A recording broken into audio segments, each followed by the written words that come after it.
let me combine several of the questions with one that I wanted to ask you gentlemen. We'll ask Scott McGinnis to start off on this one. Gentlemen, with tax revenues falling short in the current recession, Governor Ritter has relied heavily on one-time federal stimulus money to meet a $271 million deficit in the current year's budget. Please comment on that approach, and in the limited time that you have, say a word about what's been called the PARA retirement time bomb in Colorado's fiscal future and the taxpayer Bill of Rights. If you need to go a bit over your minute, Sarah will grant them some grace, because that's a big one. Let's start with Scott McGinnis. It's a huge question. First of all, we talk about the stimulus money, and when you look at that, remember it is a sugar high. It is a temporary reprieve. What this governor is doing is he's shoving off tough decisions. Those decisions are going to be a lot tougher in the future than they would be if that governor made those decisions today. He's not going to do that. This guy will take any kind of stimulus money he can, and he will build the government any way he can, and he's demonstrated by his own patterns over the last few years. This is not the time for a tax increase. You cannot break. Chad and Samantha, you were talking about hoping for a job. Your job hopes can go out the window if we start piling on, Samantha, on small business, an additional tax increase. This is not the time for a tax increase. This is the time to exercise discipline, just like you have to do at your home, on spending cuts and reductions in management of this government. PARA is a whole different subject. PARA has obviously, actuarially, they are bankrupt. They're going to be out of cash in 11 years. They've got a board of which the governor appoints 3 of those seats. They've just had recent recommendations that come out. They're not any different than any of the rest of us. They're going to have to tighten their belts. In regards to the taxpayer Bill of Rights, obviously the taxpayers, that's who we work for.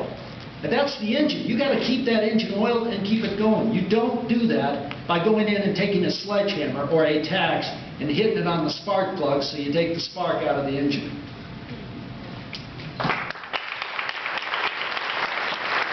Dan Mays next, please. Well, I think our governor is nickel and diming our budget, again, as Scott said, because he doesn't know how to make difficult decisions. He doesn't know how to do what really needs to get done, and he's afraid to offend anybody. That's a sign of weak leadership, and he's not setting the right tone when it comes to doing what needs to be done.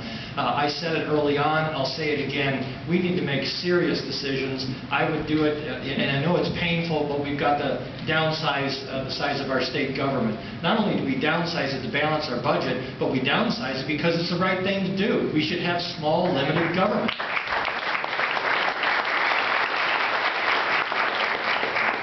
And the PARA, we could spend an hour on that individually. Everyone's got to tighten their belt, as Scott said as well. We've got to probably contribute more. We've got to pay out less. Everybody's got to do their share in it, and then probably do a major overhaul. I don't have those answers, I assure you. That is something I'd have to bring a couple experts in and say, what are our best recommendations for PARA? But just know that I know what it's like to look at a budget. I know what it's like to make hard decisions. I know what it's like to have to let people go, to cut programs, to get rid of unprofitable divisions or products.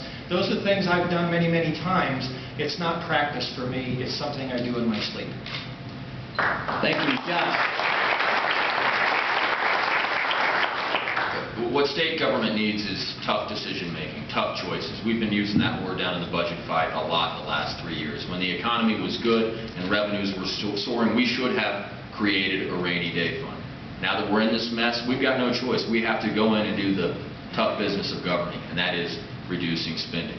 Last week I outlined a series of proposals to streamline bureaucracies, consolidate departments and agencies, boards and commissions, to really go in and do some things that in a perfect world maybe you wouldn't want done, but in this difficult economic reality are a must.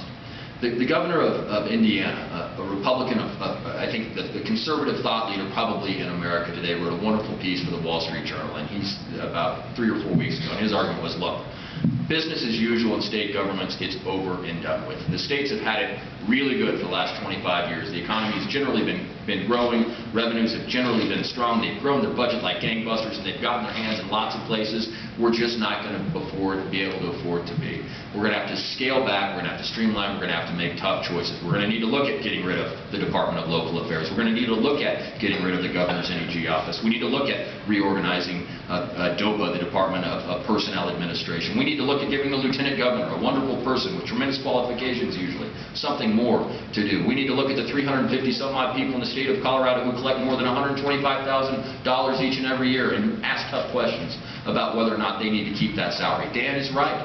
Dan is right. You cannot balance this budget in a meaningful way without looking at payroll and personnel. And yes, the sad truth is, the unfortunate reality is that the next governor is going to have to terminate some positions in the state government. Some of probably the thousands of new positions that this governor has created.